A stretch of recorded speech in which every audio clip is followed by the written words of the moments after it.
Olá, Clube M3, continuando nossa leitura, hoje vamos iniciar o capítulo 12 do livro Barriga de Trigo, de William Davis.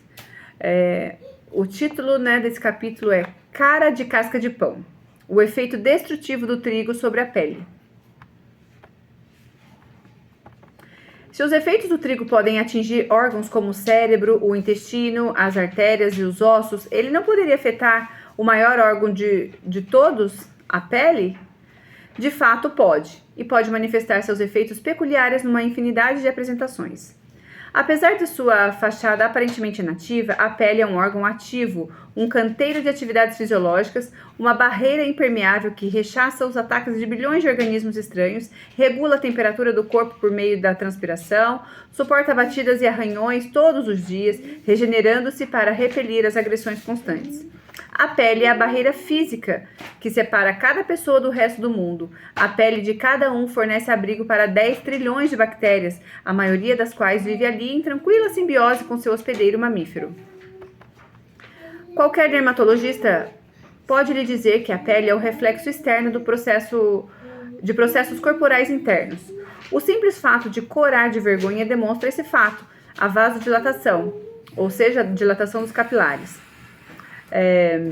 Essa vasodilatação pode ser aguda e intensa, ocorrendo quando você se dá conta de que o cara para quem acabou de fazer um gesto obsceno no trânsito era seu chefe. Mas a pele reflete mais do que nosso estado emocional. Ela também pode exibir sinais de processos físicos internos. O trigo pode exercer efeitos de aceleração do envelhecimento da pele, como rugas e perdas de elasticidade, por meio da formação de produtos finais da glicação avançada.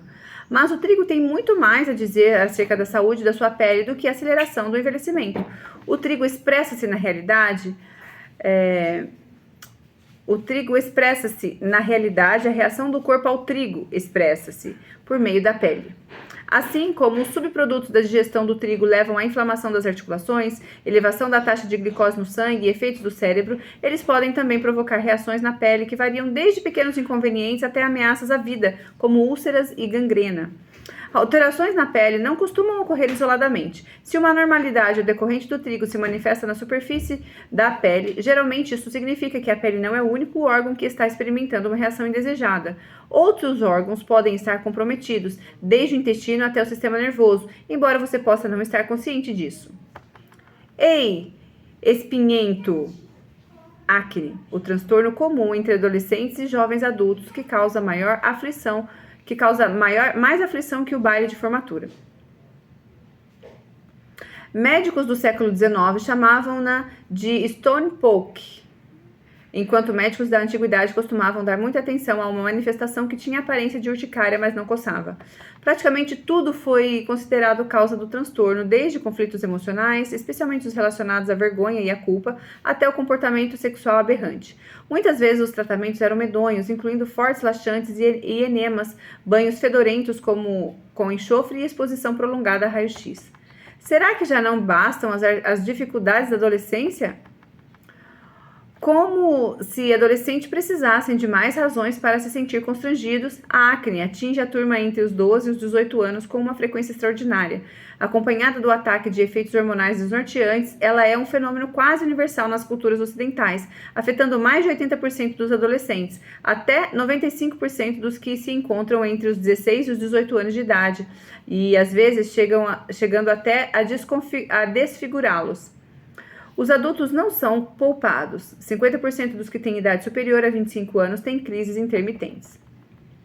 Embora a acne seja quase universal entre os adolescentes norte-americanos, ela não é um fenômeno universal em todas as culturas. Em algumas culturas não há absolutamente nenhum tipo de acne. Culturas geograficamente tão afastadas quanto os habitantes da ilha de Kitava, em Papua Nova Guiné, e do povo Axé, caçadores-coletores do Paraguai, a dos nativos do Vale do Rio Purus, no Brasil, a dos Bantus e Zulus, na África, a dos Okinawanos, no Japão, e a dos Inuites, no Canadá, são estranhamente poupadas do tormento e constrangimento da acne. Será que essas culturas são poupadas do tormento da acne graças a uma imunidade genética exclusiva? Indícios sugerem que não se trata de genética, mas de dieta. Culturas que dependem somente de alimentos proporcionados por sua localização e clima específicos permitem-nos observar os efeitos de alimentos acrescentados ou retirados da dieta. Populações em que a acne não ocorre, como os moradores de Kitava, na Nova Guiné, subsistem com uma dieta típica de caçadores-coletores, constituída de legumes e verduras, frutos, tubérculos, cocos e peixe. O povo axé, de caçadores-coletores do Paraguai, segue uma dieta semelhante, acrescentando a ela carne de animais terrestres e produtos cultivados, como a mandioca, o amendoim, o arroz e o milho, e também é totalmente poupada da acne. Os okinawanos no Japão, provavelmente o grupo mais longevo do planeta Terra, consumiam até a década de 80 uma dieta rica numa incrível variedade de legumes e verduras, batata doce, soja, carne de porco e peixe. A acne era praticamente desconhecida entre eles. De modo semelhante, a dieta tradicional do povo inuit, que consiste em peixe, carne de foca e de rena e quaisquer algas, frutos e raízes que sejam encontrados, deixa os inuites livres da acne. As dietas dos bantus e zulus africanos diferem segundo a estação do ano e o território, mas são ricas em plantas silvestres, além de peixes e de animais que eles caçam. Mais uma vez, sem acne. Em outras palavras, culturas que estão livres da acne consomem pouco ou nenhum trigo, nem açúcar ou laticínios. À medida que a influência ocidental introduziu amidos processados como trigo e açúcares, em grupos como os habitantes de Okinawa, os inuites e os zulus, a acne logo se manifestou. Em outras palavras, culturas que estão livres da acne não têm nenhuma proteção genética especial contra o problema. Elas simplesmente seguiam uma dieta a qual faltavam os alimentos que provocam o transtorno. Basta introduzir o trigo, o açúcar e os laticínios para as vendas de peróxido de benzoíla aumentarem vertiginosamente. Por ironia, era de conhecimento geral no início do século XX que a acne era causada ou agravada pelo consumo de alimentos amiláceos, como panquecas e biscoitos. Essa noção perdeu credibilidade na década de 80 depois de um único estudo mal elaborado que comparou os efeitos de uma barra de chocolate com os de uma barra doce, sem chocolate e recheada, que seria o placebo.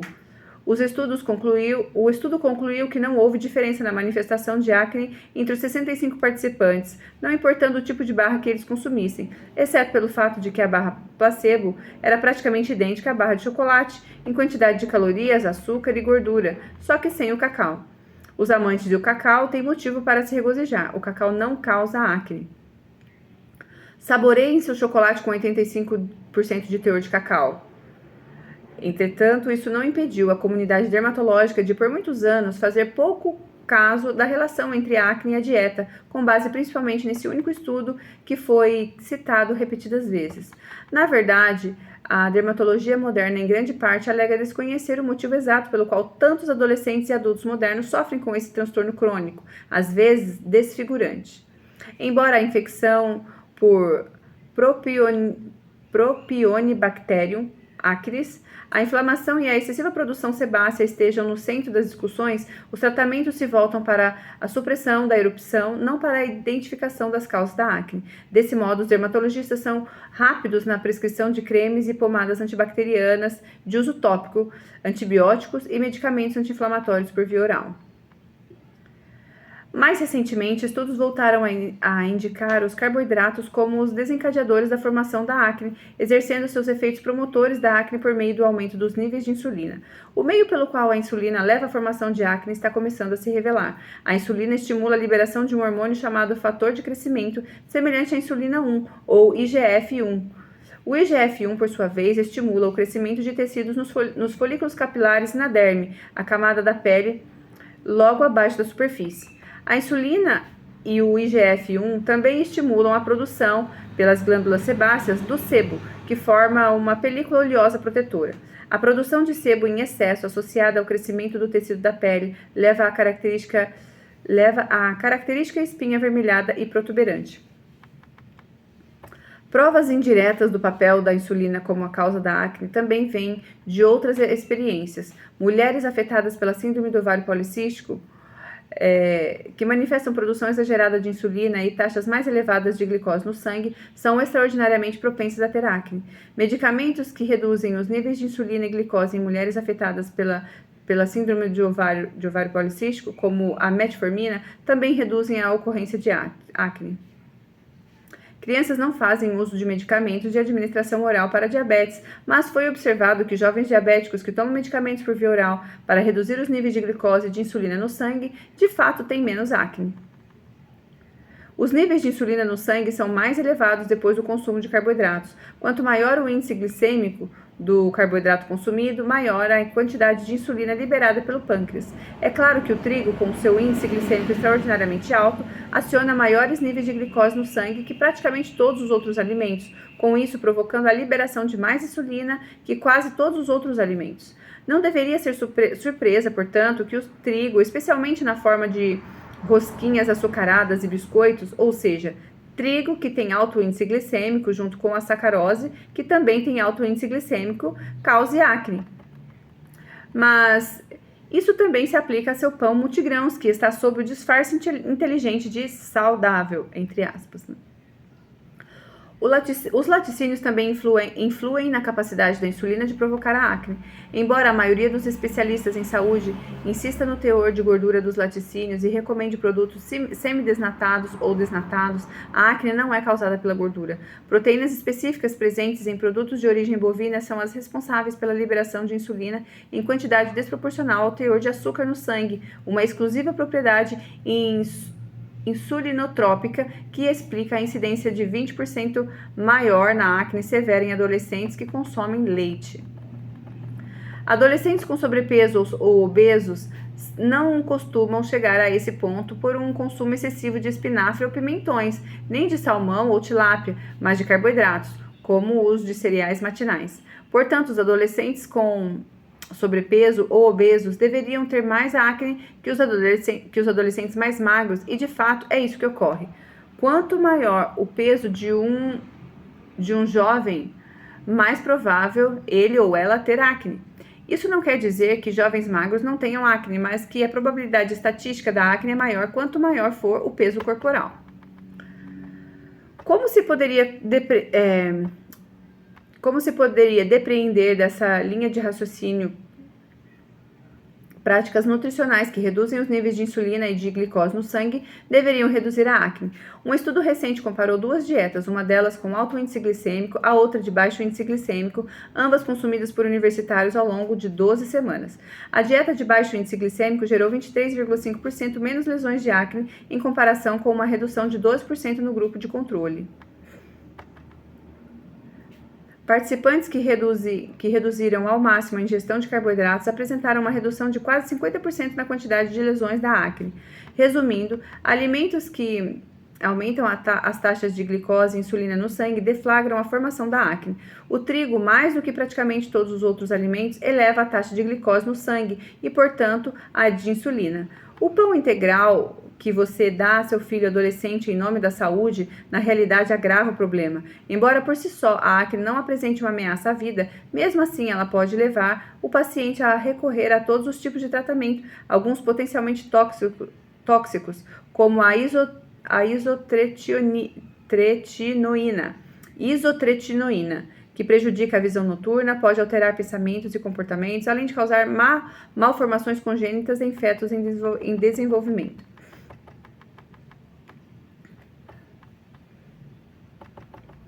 Como alternativa, a eliminação do trigo da dieta reduz a acne. Ao eliminar também os laticínios e outros alimentos industrializados, como batatas fritas, tacos e tortilhas, você basicamente desmantelará a máquina de insulina que aciona a formação da acne. Você talvez até chegue a ter sob seus cuidados um adolescente grato, se é que isso é possível.